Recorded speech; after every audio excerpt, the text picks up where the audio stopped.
In the last class, we learned about the importance of tuning frequency of the stacks. Now, we will have lesson 3 of the fundamentals module. This is the last class of this module, in which we will delve into concept of tuning and understand that the coupling is also responsible for the weld performance. Shall we start?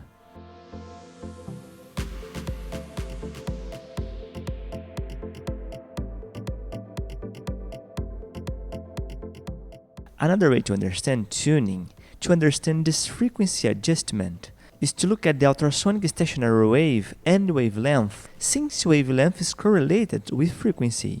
In this diagram, we can see the manner, the way in which the ultrasonic wave is propagated in the acoustic stack during operation.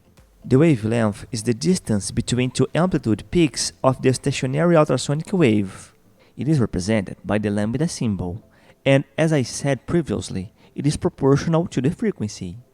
Usually, the elements of an acoustic stack are designed using lambda/2, that is a half wavelength. This means that each stack element has the same length as a half oscillation of the propagated ultrasonic wave.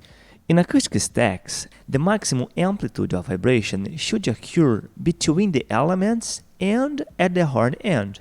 For example, the interface region between the transducer and the booster is the region where the stack should hold a local maximum amplitude of vibration. Hence, the importance of the element's lengths and of adjusting the frequency. Again, at the interface between booster and horn, there is a maximum vibration amplitude in order to transmit energy and vibration as efficiently as possible to the next element. Likewise, the amplitude is maximum at the interface between the sonotrode and the part to be welded. To sum up, tuning means adjusting the elements according to the nominal frequency to optimize not only the matching between the stack elements, but also the stack efficiency. Just one out of frequency element is enough to compromise the stack and the welding performance. Just as important of the region of maximum vibration of the parts is the nodal position of vibration of these parts. Note that there are regions where there is no vibration amplitude. These regions are known as nodal positions or simply vibration nodes. If you imagine a string vibrating, there are regions where this string does not vibrate, it remains steady there. These are nodal regions. Note that the booster ring is positioned in a nodal region. This is not by chance, because it is only possible to clamp an acoustic stack in a region where there is no vibration. If you do not adopt this procedure, if we hold the acoustic stack in a region where there is vibration, we will inhibit the operation of the stack since we are holding the acoustic stack exactly where it tries to vibrate. For example, if we held the stack here, we would be inhibiting its vibration. This reduction of vibration or efficiency is manifested by the reduction of the mechanical quality factor, QM, measured by the TRZ analyzer. Therefore, the nodal regions are also crucial. But what does the frequency depend on? How can I tune the acoustic stack and its elements? The frequency depends on the dimensions of the elements of the acoustic stack and also on the properties of the material from which the elements are made. To a lesser degree, frequency is also influenced by temperature.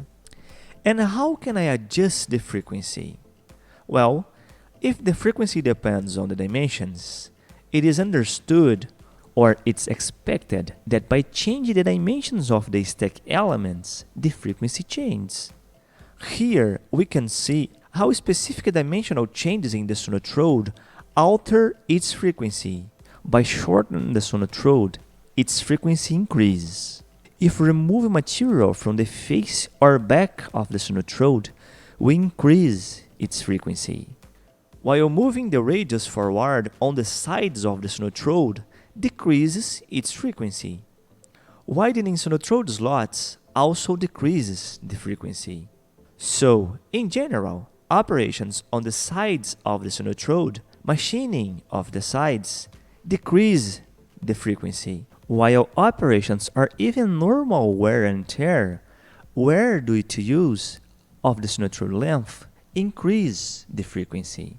A direct conclusion of this is that your stacks will normally change their frequencies as they are used. It's relevant mentioning that operations to decrease the frequency must be carried out with great care for two reasons.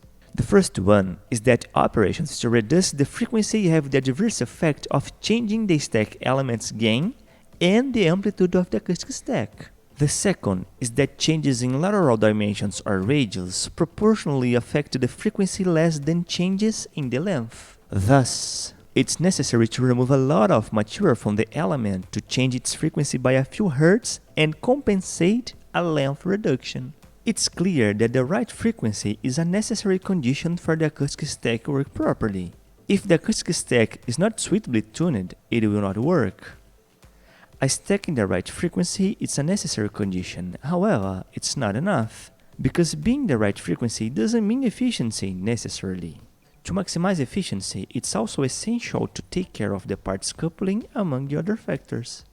Now, look at these two interfaces represented in the figure. In the first one, the converter face has a good finish. It is clean, smooth, and without grooves or roughness. This ensures a large contact surface and excellent coupling. In this case, most of the energy, most of the vibration will be transmitted to the next element in the stack.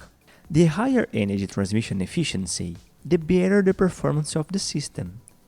In the second example, the interface has several grooves and some wear due to use of the equipment. This wear reduces the effective joint's contact area and consequently the coupling of the elements, resulting in a reduction of efficiency and also of frequency. In this case, a larger fraction of the energy is dissipated at the interface, instead of being transmitted to carry out the welding. It is dissipated as heat in the poorly coupled element and in the acoustic stack. The consequence is the heating up and the stress of the stack elements. This stress generates frequency deviation that results in more heat, starting again the vicious cycle until the catastrophic failure of the system due to fatigue, with damage to the stack and the generator. So besides adjusting the frequency and keeping the stack tuned, it is also necessary to ensure efficiency coupling. Coupling and tuning will determine the impedance and mechanical quality factor of the system, and consequently also determining the stack's efficiency in vibrating and delivering vibration to the welding. In addition, if there is any kind of crack or defect in the acoustic stack, it will drastically reduce the efficiency and the mechanical quality factor. Cracked elements must be immediately replaced in order to avoid further damage. If you have any questions about these classes, or even about ultrasonic system maintenance or diagnosis, feel free to ask below. I will be glad to read all your comments.